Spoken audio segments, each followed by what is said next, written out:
guys, it's Bunny and welcome to today's video and welcome to another WWE reaction. This video was recommended by Melcard Caranto and he said if you want to react to more of Maven, you might be interested in his video, things that will get you in trouble in WWE. I love how Maven always shares the secrets behind WWE and pro wrestling out of experience that he had himself as a pro wrestler in WWE for a while. If you want to check out his channel, it's called Maven Huffmann, which is his name, and he always makes videos about pro wrestling and advice, secrets, and stuff like that. It's really entertaining. He's a really great commentator and a wrestler as well. So let's go and check out the video, things that will get you in trouble in WWE. Oopsie. Hey guys, Maven here. Now, WWE is like a normal job, but then again, it's not. There's a myriad of things that can get you in trouble, not only with the office, but with the boys. And I know what you're saying. Maven, you've already did the unwritten rules.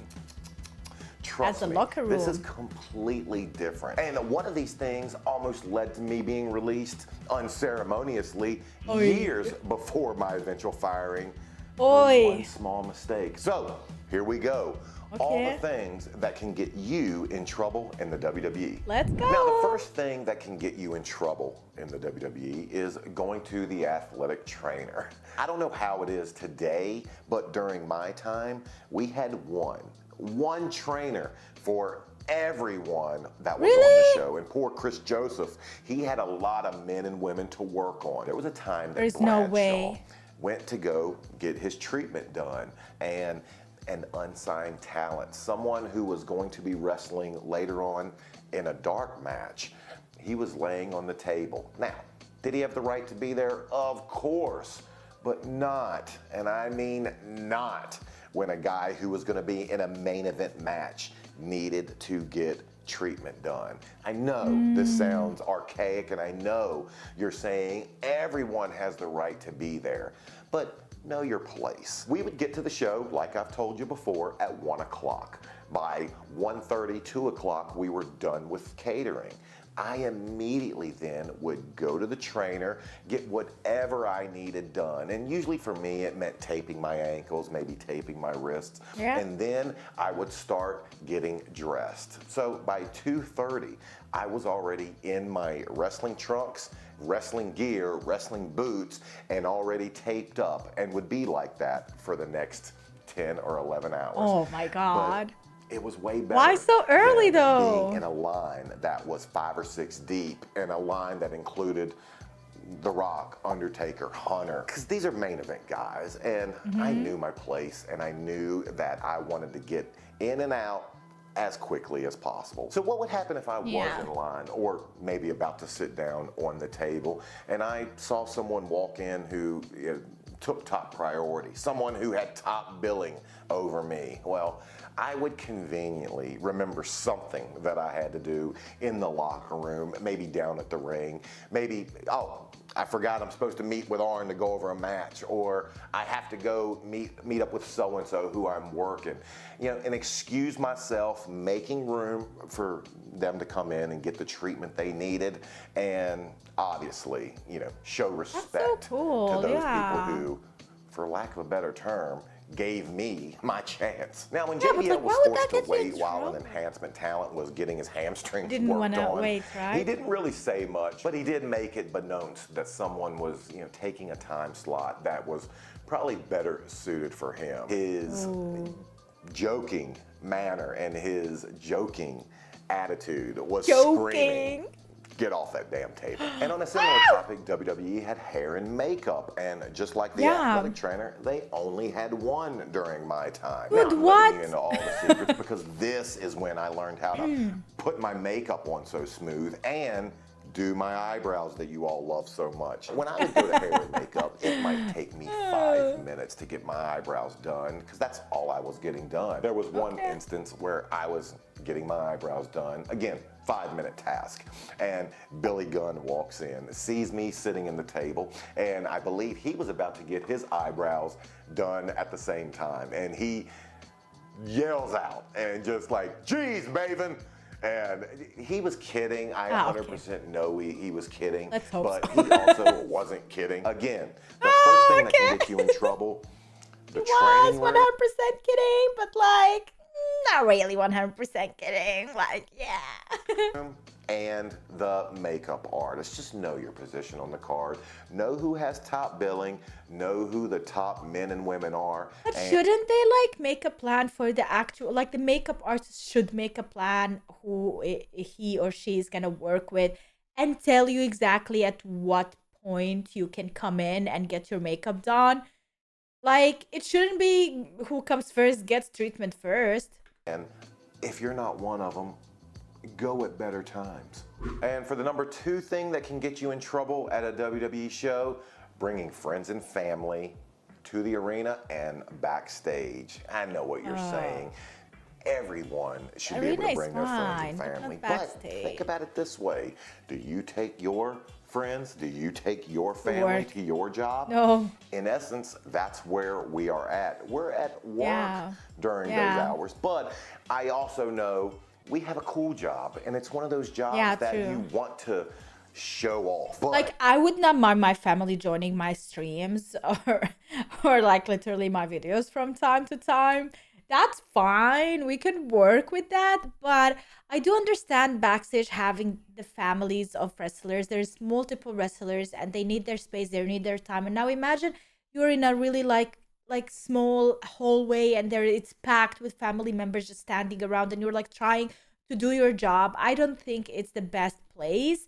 Although if they had like their own locker rooms, their own like private spaces where the family can go and stay, that's fine. But I know they had like shared locker rooms, especially people with I think everyone like still has shared locker rooms. Like I don't know if they have private or individual locker rooms.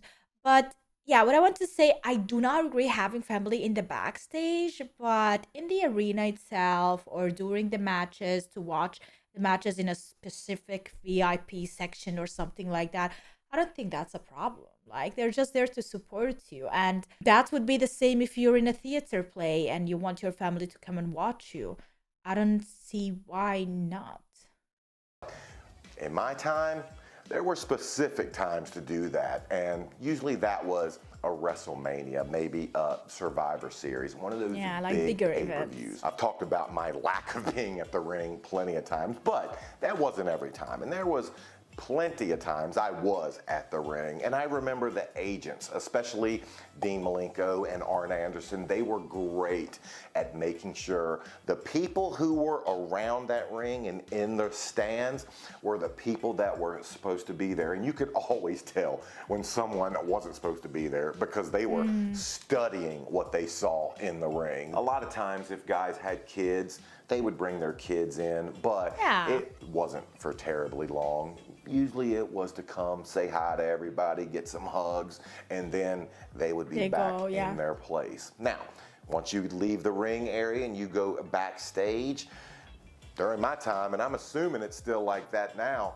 the locker room itself was off limits. Yeah. Friends and family could hang out usually by the monitor because that's where everyone congregated. Oh, okay. But you know, you don't want to have too many looky-loos, you know, gazing into a WWE locker room. Why? Because that's where guys keep all of their valuables. And they The change their clothes and stuff. It was our sacred place. Yeah. And it just wasn't a place for friends and family. They could wait outside. They could wait by the monitor, but the locker room was most definitely off limits. So when you did have friends and family there, what was protocol? Well, we had a pretty good security team that would have lanyards and backstage credentials, and it wasn't difficult to get them. All you had to do was ask.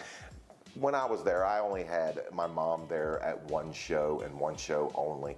It was in Charlottesville, Virginia, and everyone was so accommodating for her at the time. She was pretty ill when she came to this show. All I had to do was ask security. They gave me her credentials, and then she was backstage, and she was able to actually meet a lot of these guys that she had been talking to on the phone during my travels. Now, how would you actually get in trouble for having friends and family backstage? If that person's significant other, if that person's kid is being a nuisance, then it's going to rub people the wrong way. Most all my experiences, it was handled well, but occasionally you would see family members backstage and just meandering around in areas they weren't supposed to. They keep that backstage area well mapped out. I mean, literal arrows pointing to the different locations you might be using. It's impossible to say you wandered into an area you weren't supposed to be. And you don't want your friends, you don't want your family to be the people that are being removed. And on a similar note,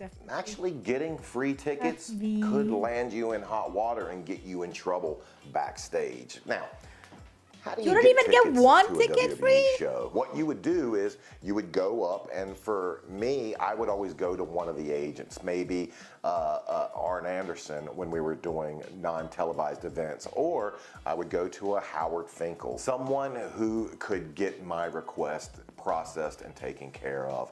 And they would put them on what's called will call. Now, whenever someone would go to will call, it was a simple process. There was rarely a line at will call, and all they had to do was show their ID, and as long as the name matched the ID, free tickets were theirs. But guys would take advantage of that. I know I actually got in trouble for it once. Okay, I'm young, and I found myself one time on a flight, and this flight had an unusual amount of hot women on it. And what I found out were these were girls that were going to, I believe it was a Barbizon modeling convention in the same town. And just my luck, they were free that night. Fast forward, later on, I get to the arena, get to it, and it's a non-televised show. So we have plenty of seats available. But I remember going up to Arn Anderson and explaining to him, I was like, hey, Arn, I need 12 comps for the night. I need 12 tickets. And Arn looked at me and he was like, May, 12? No one has that many family members coming to a house show, to a non-televised event for the night. But once I explained to him that they were all Barbizon models, he was quick to oblige. He said, no problem, turned around and filled the request. Of course. You wanted to do that. Beautiful women in the audience. You didn't want to be the person that was overdoing it. You didn't want to be the person that was asking every show. Time, a couple times I would get looked at side eye, if I'm asking for 2 or 3 comps each and every show. It happened, but use it sparingly. And for our number 3 mistake that will get you in trouble, now this one won't land you in trouble with the office, but it will land you in trouble with the boys, and that is finishing a loop out with the person you start with. Let me take you back to, I think it was around 2002, 2003-ish, and for whatever reason, when I was riding with Devon, he was off the first night of a show. And I jumped in the car with Raven. So down the road, you had Maven and Raven, hell of a tag team, going to the first show. We did the first show the first night. We got our hotel. And then the next day, we rode to our next town. Now, at that town, Devon showed up. And when Devon showed up, I immediately thought, well, I usually ride with Devon. Why would I not jump in his car? But Raven educated me that when you start a loop with someone, make sure you're finishing the loop. Why is that?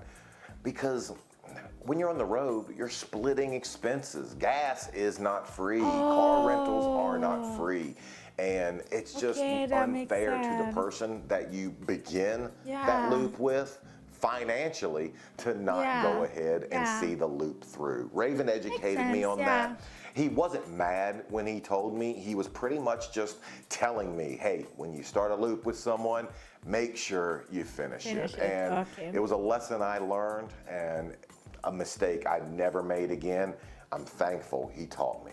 And for the fourth, it's so nice when they don't get immediately triggered by it or in a defensive kind of way, and they just educate you and tell you hey, no problem, but just letting you know, and that leaves such a bigger impact. And look, it changed him forever. He never did that mistake again because of the way it was approached and the way it was handled. He didn't argue with him about it. He wasn't mad. He didn't keep silence and tell other people about it. He really addressed it immediately and told him and advised him about it just informatively. And if we follow life like that and we do the same thing with so many other situations in our life, I think it can get us in way less trouble and with way less arguments with people we actually do care about. That can land you in trouble in the WWE.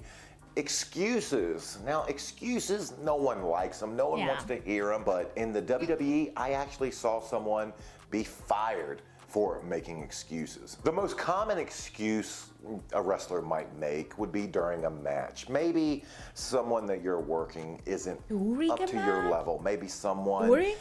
just had a bad night. I know when I first started, I wasn't on the level of anybody I worked, but I never heard anyone bury me. I never heard anyone go to an agent, go to anyone backstage and say, I did my job, he is the one that sucked tonight. Yeah. Because honestly, the monitor That's doesn't mean. lie. If Yeah. someone has a bad night, if someone's not on your level, everyone's going to Yep, know see, yeah. anyway. No one wants to be the reason that a match goes bad, but also no one wants to hear an excuse as to why a match might have went bad. Just take your medicine, own your baggage, and say, I should have did this better, or maybe I could have done this better. There was actually one time that an excuse got someone fired. So let me set the scene for you. Can we It was hear a TV it? taping like all Okay. others, and it wasn't often that Vince would call everyone together for a full talent meeting. yeah. So when we were all gathered there was a hush, there was a quiet, waiting to hear exactly what was on his mind, because something was setting him off. And we didn't notice it at that moment, but there was a fellow wrestler who was absent from that meeting. And Vince let everyone know this person was absent because not only were they late, but then they made the excuse that they did not get a wake-up call. And Vince made the statement, if you're What? trusting someone who is working a minimum wage job to get you to your place of employment on time, you're not the person I want in this company. Trust me, his point was made. Everybody left that meeting with a little bit more desire to make sure that anywhere we had to be, we weren't just gonna be on time. Hell, we were gonna be early. And for the Yep. fifth, the last thing That's so that unprofessional. can get you in trouble in the WWE, and I nearly found myself on the axe heap for this very, very thing, is asking for time off. I know. Time off is not something you want in this business, because trust me, if you're not on a show, if you're not on that television screen, Schedule is brutal. someone else is. And that someone Yeah. may make them forget about you quicker. But there is a way around that. And it becomes very easy to ask for time off while staying on WWE programming. How is that done? Only asking for time off during non-televised events. It becomes easy to only want to do the Raw and SmackDown, to do the televised events, to do the events where 20+ million people are watching you. Yeah. And it becomes extremely tempting to want to miss those non-televised, those house show dates. I got myself in this trouble. I don't want to act like you can never ask for time off. In fact, what got me in trouble is because I did it one too many times. Early in my career, I would say around 2003-ish, going into 2004, I needed time off to be in a wedding, and I just wasn't in the wedding. I was the best man in the wedding. Ooh, so that's I went to the important. office and I told them I was in this wedding, and the dates can't be moved, but the wedding is on a Saturday, so you do the wedding and I can be to wherever Monday Night Raw was going to be by Monday. They agreed, said okay, no problem, and I was left off the loop and flew in just to do Raw. Well, I realized quickly that that was a great schedule, and I understood why some people like a Goldberg would get heat when they were only doing television tapings. Yeah. Because it was fantastic only being gone for 2 days, but that's A, that's not how you learn, and B, that's not how you help the entire company. So Yeah, after true. I took my time off for the wedding I was in, I then get a notification that my 10-year high school reunion was coming up. So I go to the same guy I asked for the wedding off and told him I needed another loop off to go to my high school reunion. To which he then looked at me, asked me, Maven, do you get paid to go to your high school reunion? I looked at him and said, no, I do not. And he said, well, you don't have the time off. Be at the show. And I could tell by the tone in his voice and the seriousness in his response that he was none too pleased with me asking for another weekend off. And I made it a point to never, ever ask for time off. But I know what you're thinking. You're thinking that WWE is ruling with an iron fist. And to be honest, you're right. And you're wrong. You're right. Fast forward about a year after I asked for time off for my high school reunion, I found that my mom was nearing the end of her life, and she was in the hospital for, I think it was about 80 days in a row. And I went to the office, and I didn't even ask for time off at this point. I just told them, you know, what was going on, and I told them that she was extremely ill. And they actually sent me home, and they told me to be with her. And the checks came every week. They never rushed me back. They would call simply to check to see how I was doing, to see how she was doing. When it's like really to see serious, if they're was there, anything understanding. I needed. So, in retrospect, do they want you missing time for frivolous reasons? Of course not. No. But when the rubber met the road, and when they saw life was in the balance, they gave me all the time I needed. Yeah. Now, these aren't the only things that could land you in hot water in the WWE. In fact, there might be a list of unwritten rules you're not even aware of. For that video, click the link. Okay, that is it. That was such an amazing video. Things that will get you in trouble in WWE.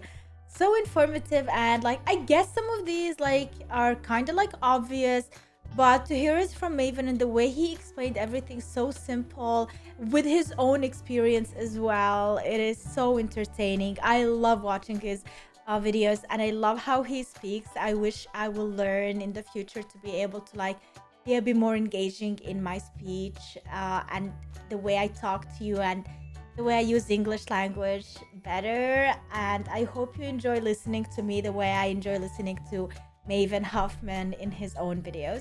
Thank you so much for watching, guys. I hope you enjoyed this, and if you want more videos from Maven Huffmann, let me know in the comments down below what else should I react to. But please go and check his videos first before checking my reaction. It's very important to support the original content creator before checking out the reactions of your favorite reactors out there on the internet. But that is it. Thanks so much for watching. I love your faces, and see you tomorrow with a brand new video. Bye.